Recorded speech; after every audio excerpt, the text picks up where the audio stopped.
So I've got a couple of warriors coming in for Saturday. Gary Cashman has lived all over the world. His dad was military. He was raised on a base in Japan, then served himself. I've deployed lots of different places, Kuwait, Afghanistan, Iraq.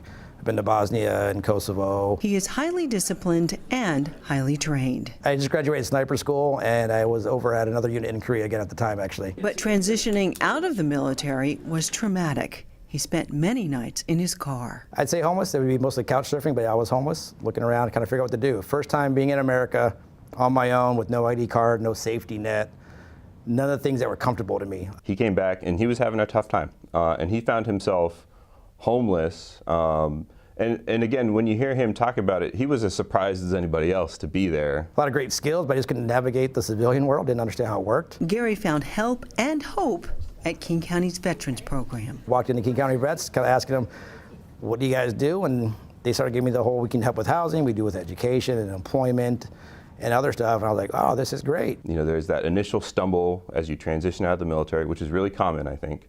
But here in King County, there's that hand up. And he got up, dusted himself off, and now he's helping everybody else. Hey, you guys want some great coping mechanisms here in stress pieces? Mm-hmm.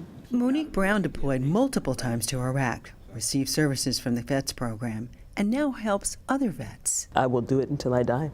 I will try to help veterans get into housing. The Veterans and Human Services Levy connects military vets, their families, and other vulnerable people to programs and services. It helps with affordable housing, job training and employment services, behavioral health treatment, and much more. Good morning. Anybody home? Outreach? Hello? The Levy also helps fund programs like the REACH program in Seattle. It provides outreach and intensive case management to chronically homeless adults. It makes people feel more human, like it's a human aspect. We don't dress in the garb that they dress in. We're not in uniforms. We're just regular people out here trying to connect with regular people and try to help them. King County's mobile medical van builds relationships and brings medical care to free meal programs, food banks, and encampments throughout Seattle and South King County. The Veterans and Human Services Levy can be that source of investment, but also I think source of community and source of support that helps these folks who are in those gaps. In 2005, King County voters passed the first Veterans and Human Services Levy. In 2011, voters overwhelmingly supported renewing it for another 6 years. But now the levy is set to expire later this year, just as another vulnerable population is growing dramatically: seniors.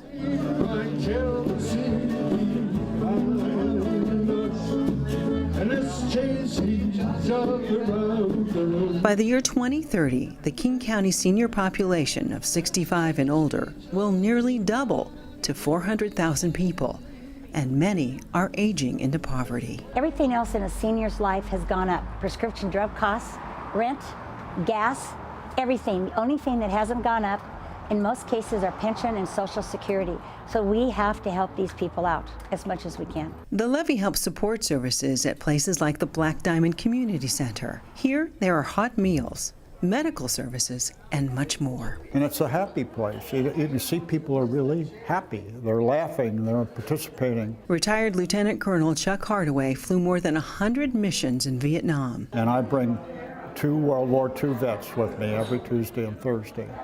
And it's our way of kind of getting people out, too. Some of them are, you know, in their 90s now. For King County to remain a vibrant, dynamic place to live, a region where all people have the chance to contribute to our shared prosperity, it is important that we keep veterans and seniors and those of us who are the most vulnerable connected to our broader community.